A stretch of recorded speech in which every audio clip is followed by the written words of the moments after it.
Hello and नमस्ते। मेरा नाम है अमन और आप सुन रहे हैं अमन की आवाज़। कई दिनों से बड़ी चर्चा चल रही है ऑपरेशन सिंदूर की प्रोज एंड कॉन्स के बारे में कि कैसे क्या क्या हो रहा है।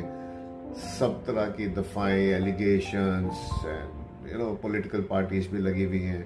कोई चैनल टीवी पे कोई जाता नहीं है, इनफैक्ट वीडियोस पे बना रहे लोग, कोई जाता नहीं जिसमें इसी के बारे में बात हो रही कि क्या हुआ होगा, कैसे होगा। बट स्ट्रेंजली हम लोग छोड़ क्यों नहीं देते हैं केवल अपने आर्म्ड फोर्सेस एंड गवर्नमेंट पे इस चीज़ को लेके कि one it is all over they will come out with the facts. Because हम एक बात भूल जाते हैं, हम एक डेमोक्रेटिक नेशन है एंड जहाँ पे it is essential for the armed forces to release certain information to the government, and government as it deems fit has to open it to the public.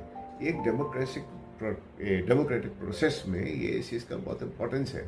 And I don't know why हम speculation unnecessary क्यों करते हैं, क्या TRP ratings के लिए या सिर्फ पैसा कमाने के लिए यूट्यूब पे या किस रीजन के बारे। It's like can't understand why it's done.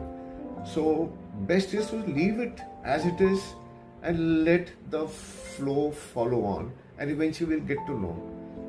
सबसे बड़ी बात यह है कि जो भी हुआ, वाई इज एवरीबडी बॉदर्ड कि इतना गिरा है, ये सब इररिलेवेंट बात है। Let's go back to what our prime minister was saying कि there was a very specific reason why operation Sindoor took place and that was taken care of in the first 2 days only, and that is that.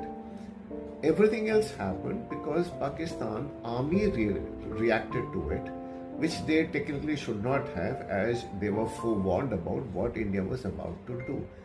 And what about India was about to do? You can call it a more elaborate surgical strike. या जैसे कहते हैं ना कि surgeons होते हैं, वो heart को देख रहे थे, तो पता लगा कि हार्ट के खोला तो पता लगा कि शायद इन्फेक्शन आगे पीछे कुछ और 2-4 और जगहों पे है, तो उसको भी एक ही बार में ओपन हार्ट सर्जरी, तो देख रहे हैं उस चीज़ के, trying to take care of it. In a similar way, let's call it this Operation Sindoor was a much bigger surgical strike and nothing else. It should have been left as it is. But the end of the day, man, speculations and happiness going all over is basically pointless. So to end it all, let's leave it to where it stands for. We should give thanks and pray and be grateful to our nation, to our armed forces, to our government, and that includes the opposition parties also, and above all to God that we are fine and safe. And the reason why the Operation Sindoor took place